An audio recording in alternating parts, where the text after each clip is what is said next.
رات آپ جو سنا رہے سورۃ قریش کا سنیں؟ ہاں جی، میرے دوست ہیں وہ نا مقروض ہو گئے، مقروض بھی بہت زیادہ ہو گئے۔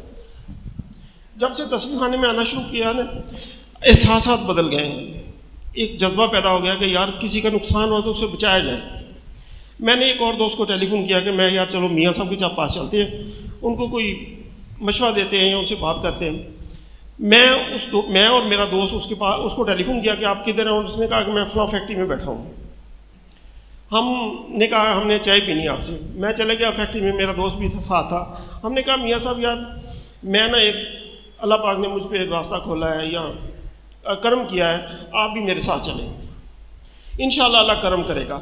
ہمارے میں مرشد بتاتے ہیں کہ ایک میں نے مووی میں سنا تھا کہ ایک بندہ کہتا ہے کہ میں کروڑوں روپے کا مقروض ہو گیا، تو کوئی بندہ مجھے یہاں لے آیا، حضرت جی سے ملا، حضرت جی نے مجھے سورۃ قریش کا عمل بتایا۔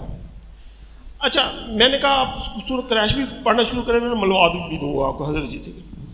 انہوں نے نا ملنے کے لیے تو نہ آئے، انہوں نے پورے گھر والوں نے مل کے سورۃ قریش پڑھنا شروع کر دی۔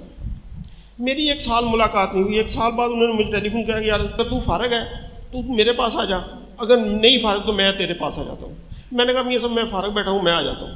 میں اس کے بعد گیا 1 سال بعد، وہ کہتا ہے کہ یار اللہ نے ایسا کرم کیا کہ 1 سال ہم نے سورۃ قریش پڑھی ہے، 65 کروڑ روپیہ قرضہ ہمارا اتر گیا، اور ہم نے جس کو بھی بتایا، اور ہزاروں کے حساب سے ہم لوگوں کو بتا چکے ہیں، جس کو بھی بتایا اس کا ہی قرضہ اتر گیا۔